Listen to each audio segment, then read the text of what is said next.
An elderly woman, shifting from foot to foot, walked through the junkyard. She had no home, no place to be accepted and loved.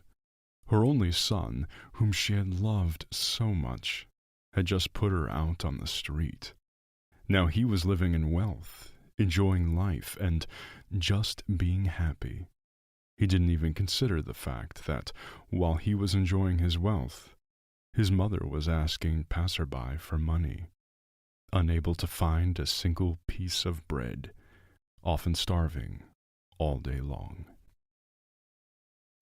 An expensive car drove by. The elderly woman turned around and thought it might well have been her son. She looked around, but the car passed her too quickly. But her son, who was actually in the car at the time, was humming a song nonchalantly. He tapped his fingers on the steering wheel, occasionally glancing at himself in the mirror, rejoicing at how well his life had turned out after all. All this time, he had dreamed of being wealthy, happy, and now, finally, it had happened. He had money, a beautiful wife, and everything he wanted. During this time, he did not even think of his mother. As soon as he thought of her, he forbade himself to think of her further. She was too old for him. Only the potential costs, nothing more, as he liked to put it.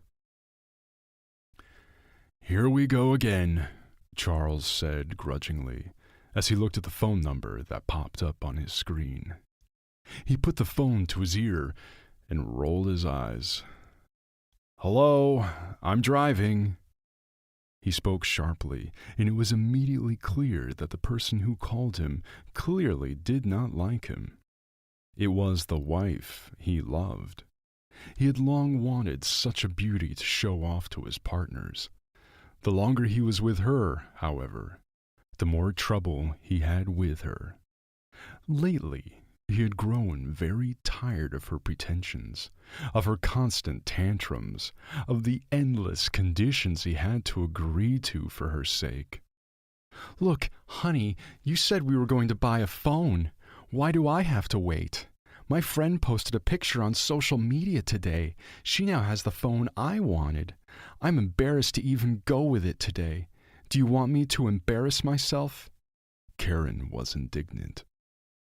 "If you're going to make me nervous every day about this stupid phone, you're definitely not going to get it," the man said grudgingly. But it turned out she didn't care at all about his reasoning. "If you don't give a damn about what I want, I'll file for divorce. You think I'm going to sit and wait for you?" replied Karen sharply. She hung up, and Charles tossed the phone into the passenger's back seat, too. The wonderful mood he'd been in just a few minutes ago was immediately ruined. He rolled his eyes, already anticipating another scandal waiting for him when he got home. More conditions, more talk about how embarrassing it was for her to show up in front of her friends. He wanted her to stay with him, but the man was not at all opposed to her behaving a little more modestly. As soon as he appeared in the office, the smile reappeared on his face. "Here they are, new contracts, new income," he smiled. Well, that was it. He didn't care about any more problems, only money and only profit. The car that was backing up was just pulling into the landfill. Surely, the man behind the wheel had to ask the local authorities several times to unload the garbage. But each time there was a reason. And now he just decided that he would take everything out himself, just so there would be no more junk piled up near his house. Michael looked around as if trying to find someone to help him, but no one was around. He was so engrossed in his thoughts that he didn't even notice the old lady, and almost threw a big bag at her. "Oh, I'm sorry," Michael said, and a goofy smile appeared on his face. But then he froze. He saw the mother of his childhood friend, the same Susan who had treated him like her own son, even better than his own mother. He froze, staring at her. He didn't know if he was right or wrong, but they were the same blue eyes that had faded with age. It was the same hair, the same pale skin, even a mole above her lip. Susan? Oh my God, that can't be right, he said, immediately running up to her, realizing he hadn't misidentified himself. Oh, Michael, honey, it's so good to see you, the older woman said with a smile. Why aren't you wearing your glasses? Did something happen to Charles? Why did you get here? Michael asked in amazement. Susan was silent. She looked first at her feet. Then she looked at her son's childhood friend. And now Michael realized that this must have been an unpleasant subject for her. He couldn't just leave her here. He packed up her few belongings, threw out most of what she considered her only possessions. He feared that her health, which was not in the best of health as it was even worse out here. Michael gently sat her down in the car, glancing at her as if he feared that at any moment she would refuse, that he would have to talk her down. But the old woman got into the car without complaint. She looked around strangely, as if she were afraid of getting her seat dirty. Michael immediately got in the driver's seat and drove home, glancing at the old woman. She was crying, wiping her eyes, and he was afraid to even ask her what had really happened. While Susan took a shower, he ran to a nearby store and bought some bathrobes. They turned out to be large, but they were clean clothes. The old woman was insanely grateful for his concern. Tomorrow, we'll buy you something that fits you. I'm sorry, I got confused, he said. He looked at her with pity. He could not understand how such a good, caring, kind woman suddenly found herself on the street. What had happened to her apartment? To her son? All this did not fit in his head. He sat her down at the table, put on the dinner he had heated since yesterday, and now he waited for her to tell him at least part of the whole story, to find out the details. Charles said he wanted to start a business, that he'd thought it through, he'd found people to help him. He needed the money. He talked me into selling the apartment, and I, an old fool, went along with it, the old woman said, wiping away her tears. She still blamed herself for believing her son at the time. As soon as he got my apartment, he kicked me out, and I followed him, begged him to at least give me to some nursing home. But my son threw me out of the car to this dump like an unwanted kitten. That's all. That's pretty much the whole story, said the older woman. That's creepy. I remember him as a boy. He was so kind. I don't even believe he's capable of that, said Michael, bewildered. Don't worry, you have a home now. Everything will be all right now. Don't worry, I'll go and talk to him. Maybe he's in some kind of trouble. He won't listen to you, said the older woman. He's doing fine. His elderly mother walks through the dumps looking for a piece of bread. He doesn't care about me, and he probably never cared about me.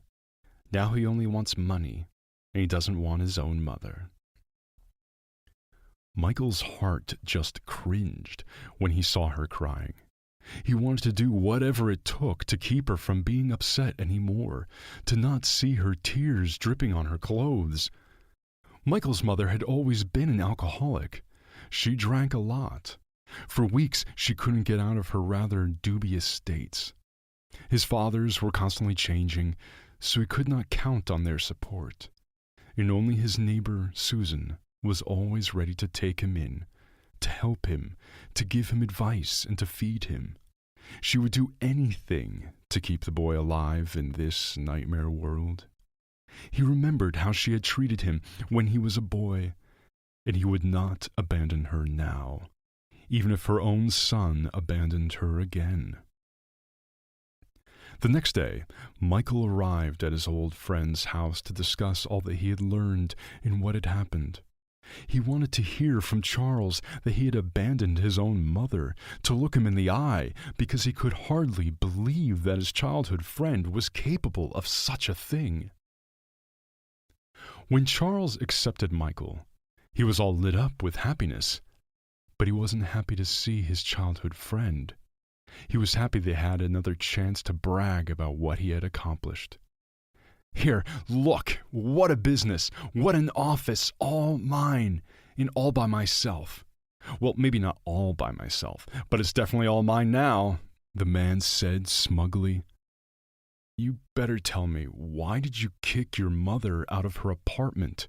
asked Michael. Charles was silent. He didn't look happy. It was clear at once that his friend was not going to be jealous of him. He grimaced. "It's her own fault," he said firmly, except that his words didn't sound like the truth. Michael waited for Charles to explain, but he didn't. He showed with all his appearance that he had no regrets. "Are you trying to teach me about life? Where did you find her? Is she still alive or what?" he asked grudgingly. "I found her in a dump.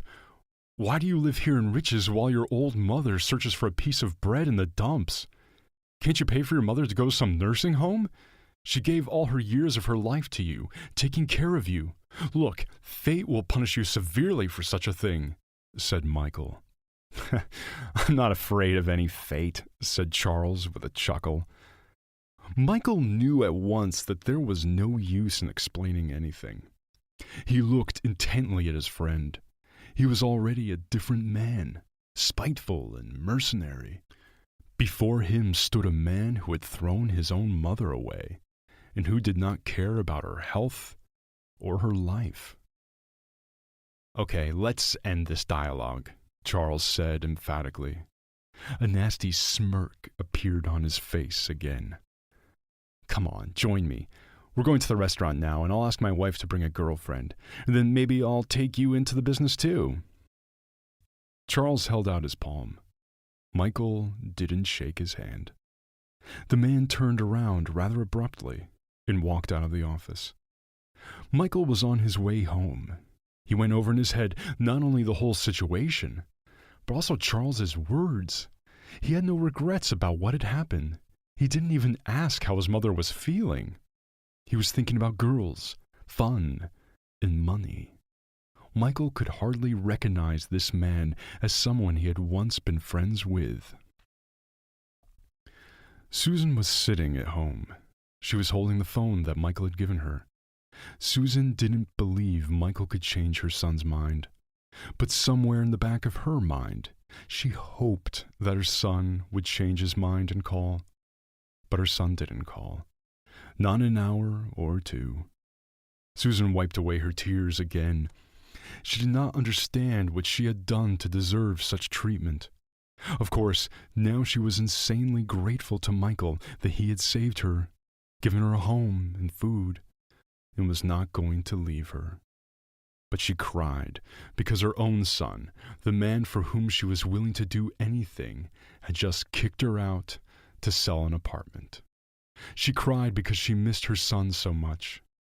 Slowly, Susan came to terms with the fact that her son was never coming back to her.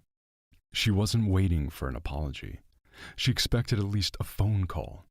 However, no call came. She had been living with Michael for months, and she thanked him every day that he had saved her from a horrible life in the dump. She hoped she could repay his kindness by at least cleaning, cooking, and laundry. She cared for him, and he cared for her, as if she were his own mother. But not a day went by without Michael remembering the words of Charles. One day, Susan became ill. They took her to the hospital, ran tests, conducted examinations. The doctors made a disappointing diagnosis. The woman didn't have long to live. "Don't get upset. Yes, my life was hard, but everything ends someday," she said as she lay in her hospital bed. Michael sat beside her. He brought her the bouquet of flowers she loved so much. Beside her lay her favorite book. She looked at Michael lovingly. "Thank you so much, Michael. I'm glad you spent the last months of my life with me," she said affectionately. The older woman continued to speak without taking her eyes off Michael. Michael looked at her almost through tears. He was terribly afraid of losing her now. "You sound as if you were already saying goodbye." "What's the use of procrastination? I'm glad you were with me, but don't torture yourself. Leave me here," said the old woman. "Well, no. You've been like a mother to me, and you think I'm going to leave you? No.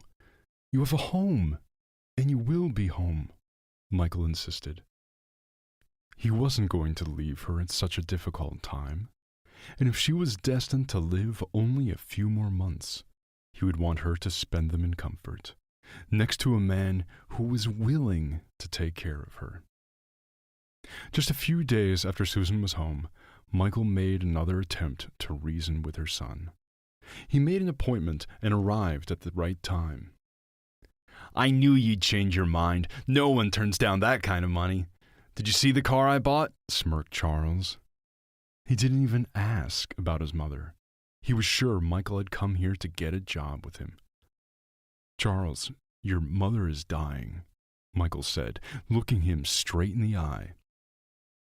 He hoped that these words would awaken something human in him, but his friend's face turned angry.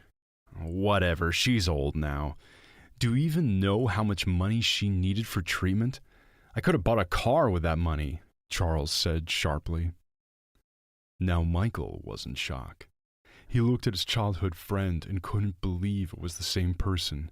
He had just compared his mother's life and an expensive car, making a choice not in favor of his mother.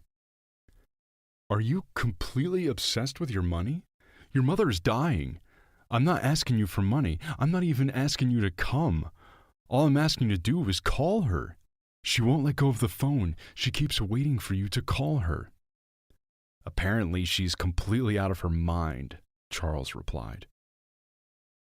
"She devoted her whole life to you. She raised you, your whole childhood. She even got you out of jail," Michael shouted. "Michael, you and I have been friends for a very long time. I'm offering you the perfect thing right now.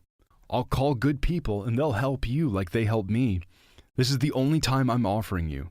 If you don't agree now, you don't have to come to me anymore. Stop talking about that old woman," Charles said gruffly. "Fate doesn't forgive such things." Michael walked out of the office. He couldn't believe in his mind that Charles was so cruel. And yet, once upon a time, they had been such friends. No matter how long the poor old lady had to live, let her at least live her last weeks in love and care. 2 years passed.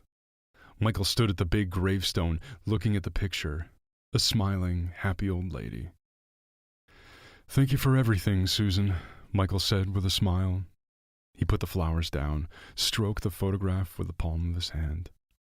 Most recently, he had put up a memorial when he had the money to do so. Too bad the old lady was no longer alive. He met her completely by chance. He gave her food and a place to live. But one day, when she went to bed, her heart stopped. And there was still the phone lying next to her. She was still waiting for a call from her son. Meanwhile, Charles stood outside the large office building his company once occupied. Before he knew it, his company was no longer his property. The people who had first helped him had now simply stripped him of everything. The white car was being driven away. He was now completely destitute. He watched the company fill up with other employees. Messages came to his phone that his bank accounts had been emptied. He had lost everything overnight. Memories flashed vividly in his mind: cool parties, beautiful girls, travel, expensive hotels. All that would forever be in the past. It was a strange feeling. It was as if he had lost the only thread that connected him to his real life. Now began a nightmare that seemed endless. He walked home. Nothing else bothered him except the thought that he had lost everything he had worked so hard for. He didn't have the strength to start over from the beginning. The only thing he got was deceit and betrayal. "Will you at least explain something to me?" shouted Karen. Charles, barely able to move his legs, walked into the living room. "We're beggars now," he said, looking at her. She stared at her husband as if she had never seen him like this. She was shaking with anger. "What do you mean by that? Is this some kind of silly prank?" she exclaimed. "Fool, they took the company away from me. They took everything from me. You and I are absolutely beggars," he shouted, grabbed the vase and threw it against the wall. Karen shuddered at the loud sound, but did not take her eyes off her husband. It was as if she was trying to figure out if he was telling the truth or trying to scare her. But it turned out that they really had lost everything. Everything was over. "So, as long as there are no debts, we should get a divorce," she suggested insistently. "I've had enough. I've put up with you sparing me money all the time. Believe me, I have enough options to replace you, so I won't even remember your existence." She spoke indifferently. Charles was completely indifferent, even though she had once been the woman of his dreams. Karen packed her things rather quickly. A few hours later, he received a call from her lawyer. Charles watched his whole life fall apart. There is absolutely nothing he can do about it.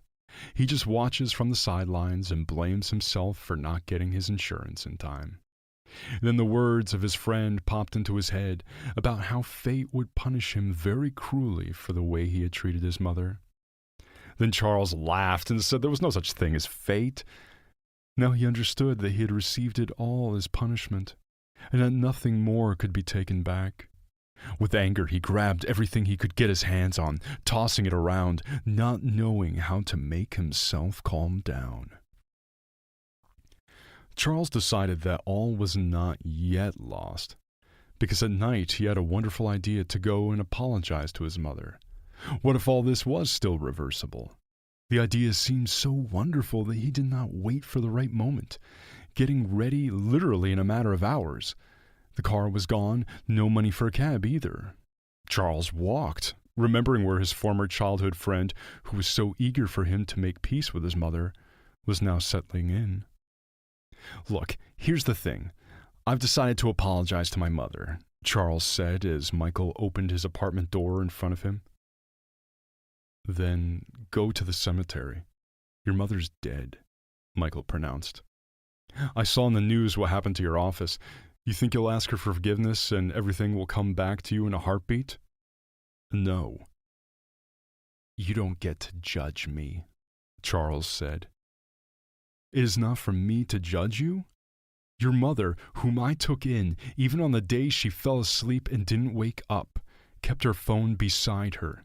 She hoped you would call her. You didn't show up until after you'd lost everything. Go to the cemetery and ask for forgiveness," Michael said. Charles left, but never went to his mother's grave.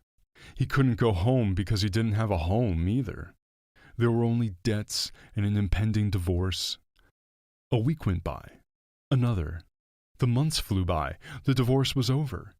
Karen was having fun with a new, wealthy suitor. The company thrived under someone else's management. The house had long since been bought. Another happy family now lived there. Charles was now the most common security guard.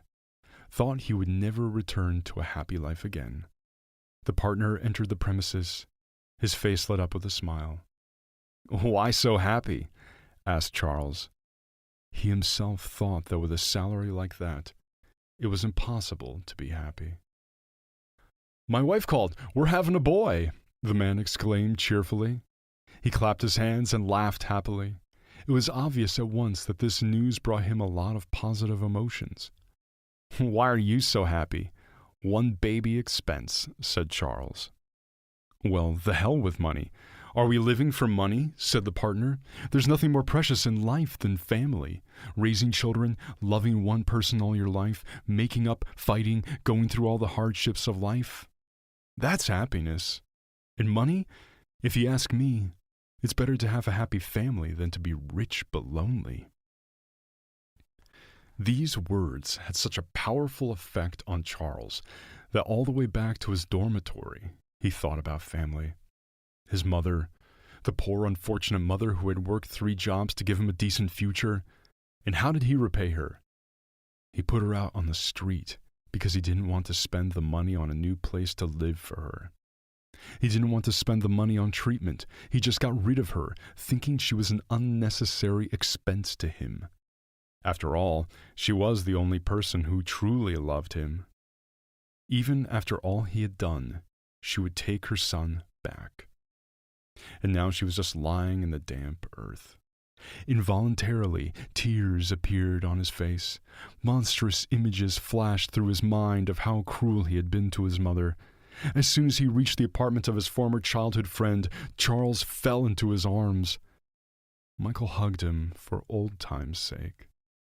Charles sobbed, remembering his past life. Things could have been very different. What good did it do him to spend a few years in wealth? What had that money given him? He could have spent all that time with his friend, with a normal woman who would love him for nothing. Could have been around people who loved him and accepted him. Michael comforted him. His childhood friend put him in the car and they drove to the cemetery so that Charles, who was conscious of his actions, could talk to his mother. He had had every chance to talk to her when she was alive, but now he would have to turn to the gravestone. "Did you put up the memorial?" asked Charles. "Yes," Michael answered briefly. They were silent, standing in front of Susan's grave. The old woman in the picture was smiling as she looked at them. Charles dropped to his knees. He wept again. Michael sat down on a high bench, watched it all. He could not discern what his former friend was really feeling. Does he want to beg forgiveness to get leniency from life? Or has he really realized how cruel he was to his mother? But Charles, through his tears, kept apologizing. He buried his head against the monument, apparently continuing to ask his mother's forgiveness. When they left, Charles felt a little better. He said goodbye to his friend and went to the dormitory where he rented a small room. Barely had he gone to bed when the image of his mother appeared before his eyes. "Mother?" was all Charles could say. She put her old, wrinkled fingers to his lips. "Hush, son. Hush," she said.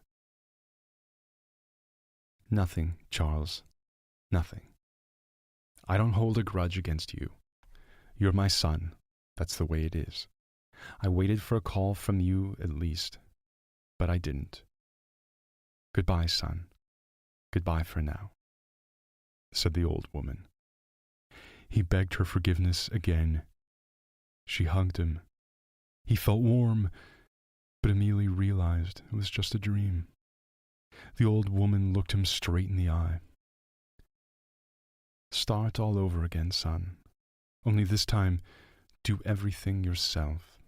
Don't expect anything, and don't expect honesty from those who have never been honest," she said. Charles woke up with a clean soul and a light heart. He felt that his mother had forgiven him. He himself could hardly ever forgive himself. But his mother was right about one thing. It was time to start all over again. He planned to make peace with his friend, to start afresh. In the meantime, he had the most normal job waiting for him, and the guilt that sometimes overwhelmed him. All right, everyone's presentations are done. Nick, the manager, said as he tried to move the discussion forward. "Excuse me, I haven't. I recently found out something." Nick interrupted me and began to speak. There's apparently someone in this department who didn't graduate high school and is just a part-timer.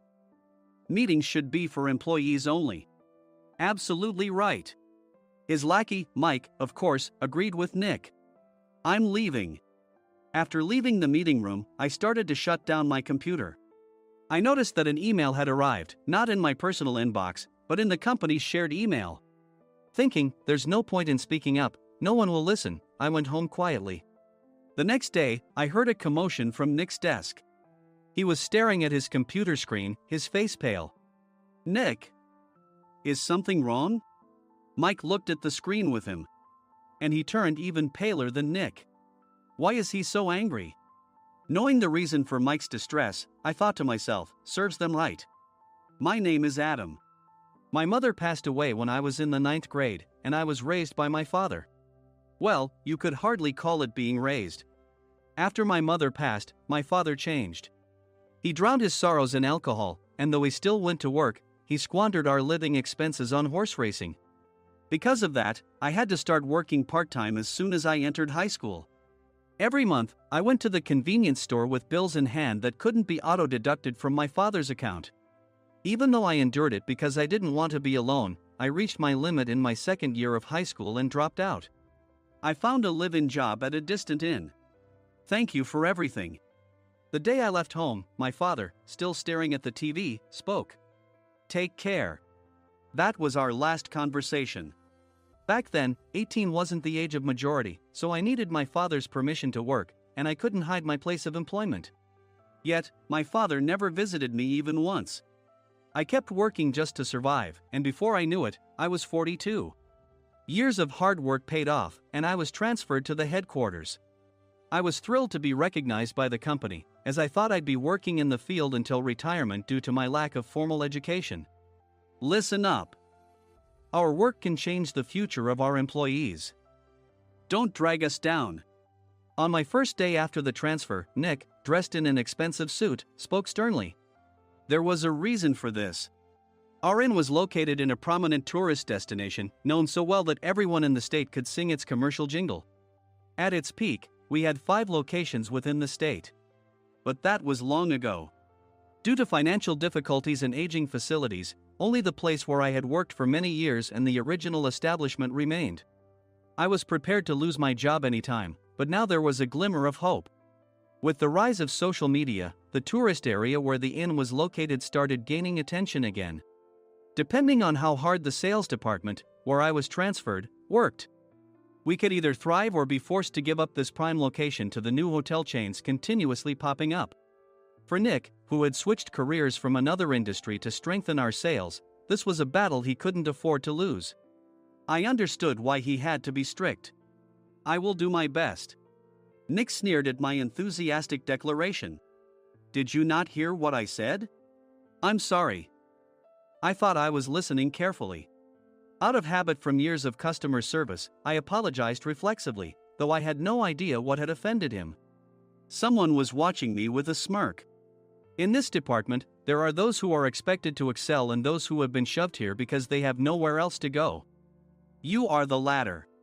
It was Mike, the section chief. He's 7 years younger, at 35. But he was called to headquarters much earlier than I was and had been moving around within the headquarters ever since. I'm not jealous, but I can't accept that he's my boss.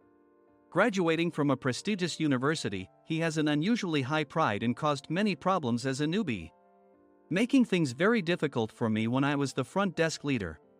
When I found out Mike was transferred to the sales department a month before me, I was disheartened. Mike is right. With just a middle school diploma, there's not much you can do. Don't even think about achieving results. As if I didn't exist, Nick remarked, I'm thirsty. Mike eagerly ran to the coffee maker. It seems Mike is Nick's lackey. I regretted being happy about my transfer to headquarters, wishing I had stayed on site forever. Send a direct mail to every company on this list by the end of the day. Nick only assigned me tasks that even a new graduate could handle. What? There are over 1,000 companies. You want me to send to all of them by today? Yes, if you and your fellow misfits split the work, even those with nowhere else to go should finish by today. I glanced at the employees typing away expressionlessly. They were worn out from customer service, only thinking about leaving on time, or were women reassigned after having children. With zero motivation for work. Even Sam, a new graduate from the same university as Mike, who was supposed to be among the expected achievers, had no enthusiasm for the job. Having joined the company wanting to do customer service. "I don't care what they say, I plan to quit anytime," he said. Only Nick and Mike were highly motivated, making all the decisions between the two of them. I originally only wanted to work at the inn to survive and had no particular attachment to this job. I swallowed my words, thinking I had no right to reprimand them. About a month after the transfer, Nick told us with a frustrated look. "To commemorate the 50th anniversary, we've decided to create a plan exclusive for one group per day. Originally, Mike and I were supposed to come up with it, but our president, Mr. Thompson, insists on hearing everyone's opinions. So, you all get a chance." As Nick explained, Mike began handing out prints. Make sure not to embarrass Nick. If your ideas are half-baked, you'll have to redo them. It seemed that they had printed his handwritten notes by Mr. Thompson, which included several questions and a section for free responses. It made sense why Nick had to seek our input, given that all responses had to be submitted to Mr. Thompson. We were given a week to think about it, and a meeting was scheduled to compile our ideas. My plan is to let guests enjoy both the old and modern America. Nick began the presentations. Guests would watch a master confectioner at a nearby traditional sweet shop make sweets in front of them. The welcome drink would be premium tea in a bottle. Nick's plan was certainly attractive. After his presentation, Nick called on us to present in the order we were seated. Just as I stood up for my turn. "All right, everyone's presentations are done." "Excuse me, I haven't. I recently found out something." Nick interrupted me. "There's someone in this department who didn't graduate high school and is just a part-timer." He was likely talking about me. I joined the company as a part-timer and was made a full-time employee when I turned 20.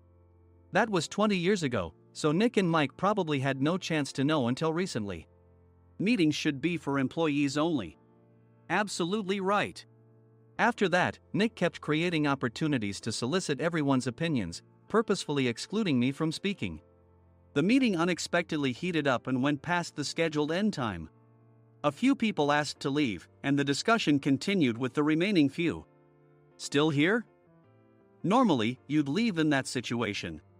Though I had no attachment to the job initially, hearing kind words from customers made me want to make them happier. For someone like me, with nowhere to go, the inn was my home and customer service was my life. I felt pathetic about my current self. "I'm leaving." I left the conference room and started shutting down my computer. I noticed an email had arrived, not in my personal inbox, but in the company's shared email.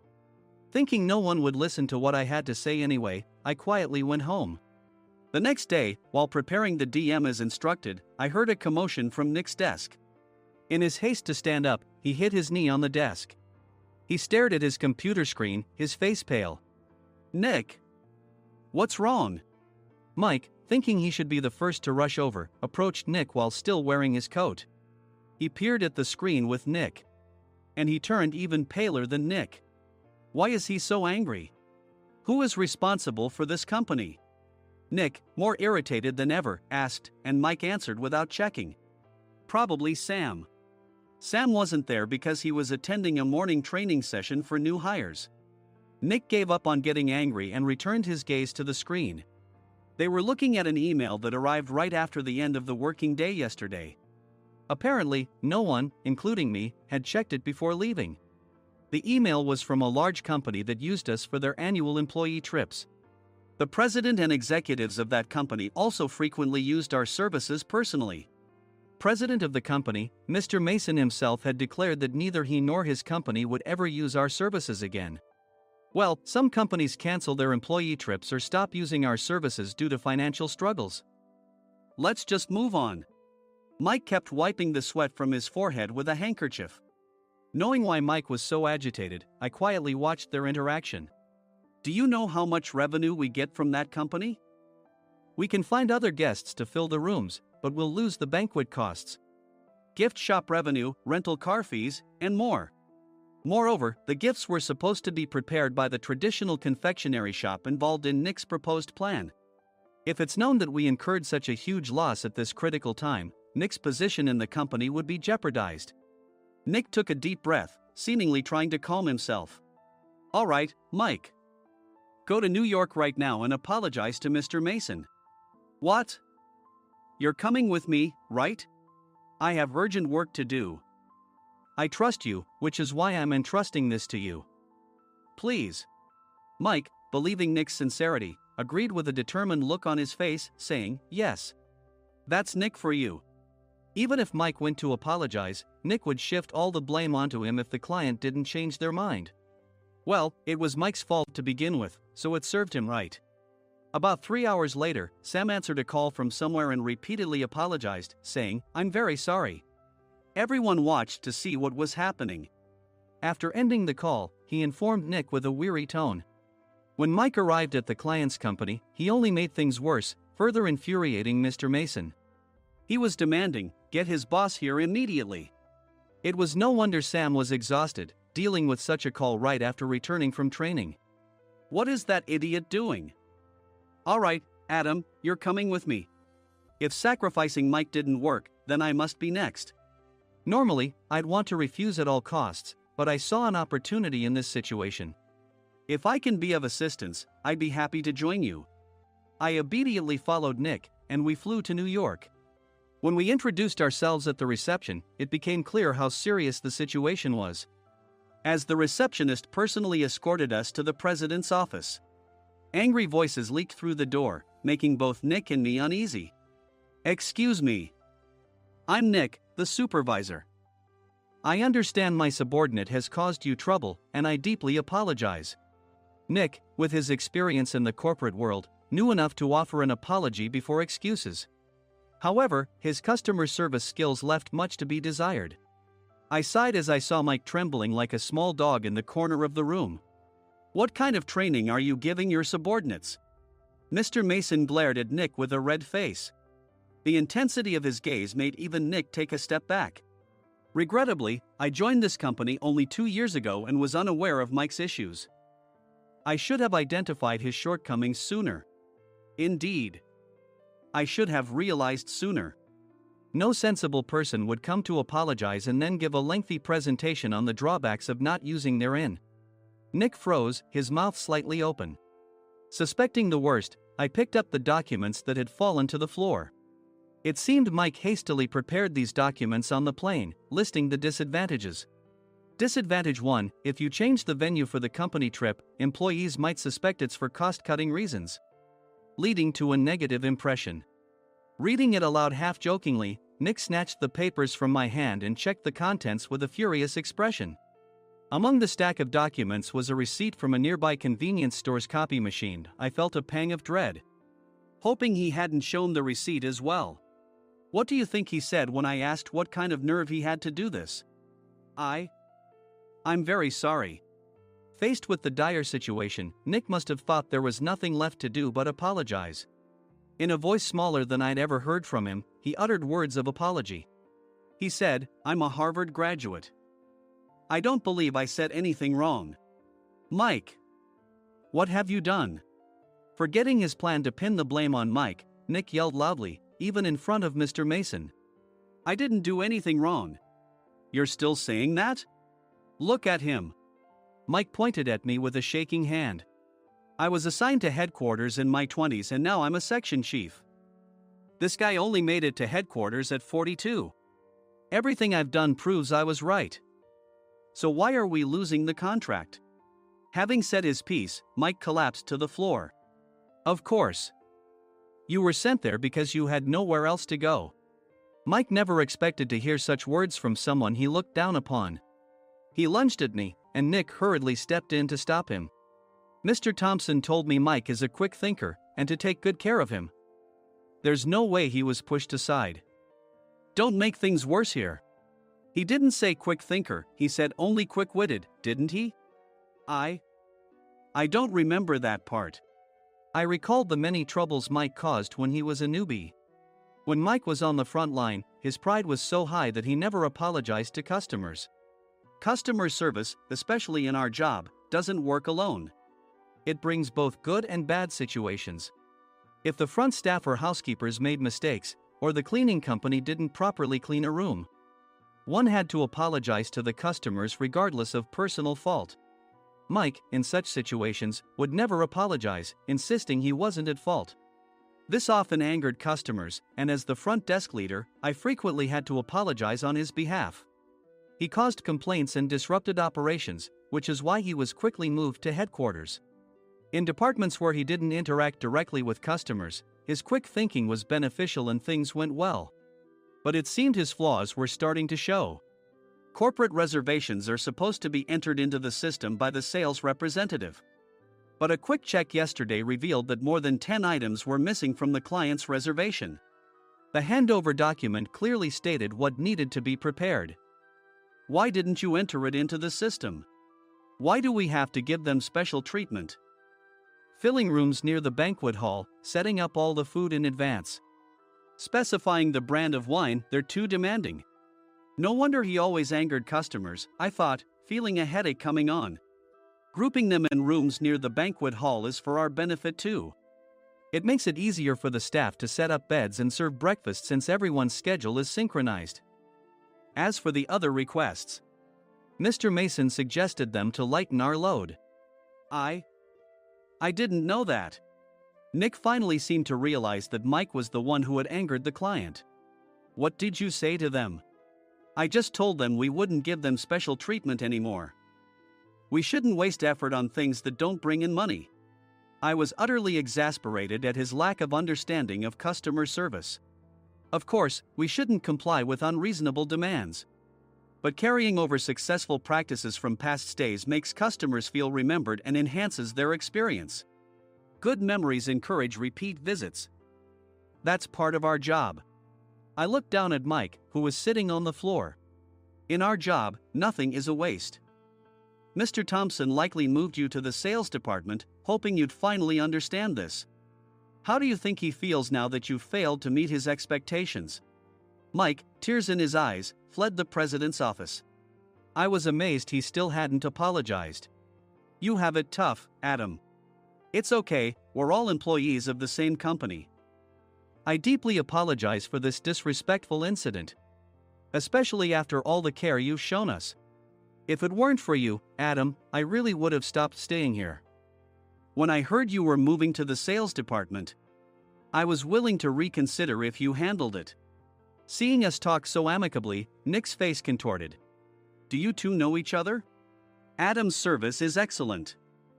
I always requested him specifically. Normally, we don't accept specific staff requests, but we made an exception for Mr. Mason, adjusting my shifts accordingly. He had personally stayed at our hotel just before my transfer, and during casual conversation, I mentioned, I'm moving to the sales department soon. If I hadn't told him then, things could have been much worse. Please continue to take care of us. I look forward to it. On the return flight, Nick awkwardly offered me a can of beer. It's still working hours. Of course, I had no intention of forgiving him for a single beer.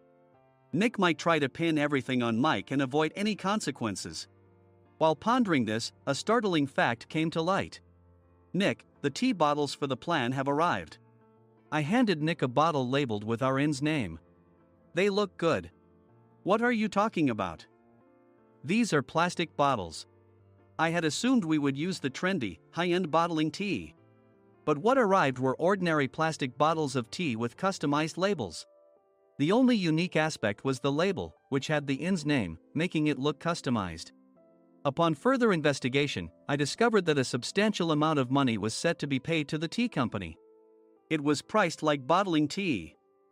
Does this plastic bottle really cost $100 each? The tea inside is specially blended for us. The extra cost is for that. Wouldn't it be better to use another tea company?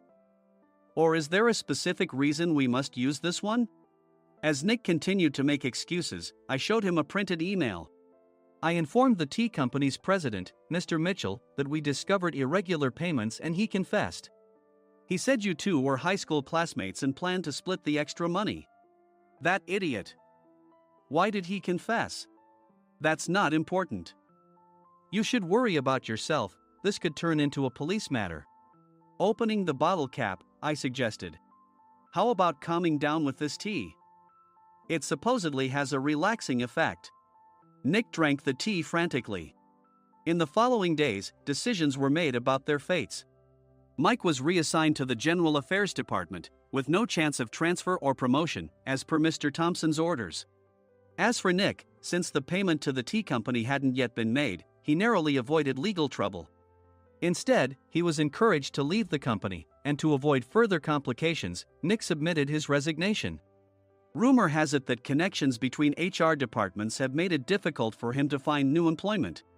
Even though it was good to have those two gone, something unexpected happened in the sales department. Everyone became motivated and united in refining the 50th anniversary plan. In the end, my plan was adopted. We collaborated with the Tourist Information Center to provide personalized guides. The plan, tailored to the number of guests, was truly special for the 50th anniversary. Hey, is Adam's family coming to stay? I immediately booked that special plan for my family. Sam noticed it on the reservation list and quickly picked up on it. Yes, I'm inviting my father. That's great. I might invite my parents too. I lacked the courage to face my father just as Adam. But here, with the confidence Mr. Mason praised, I felt ready. The 50th anniversary plan was a perfect opportunity to reconnect with my father. I hoped to bring back the days when we could laugh together as we once did.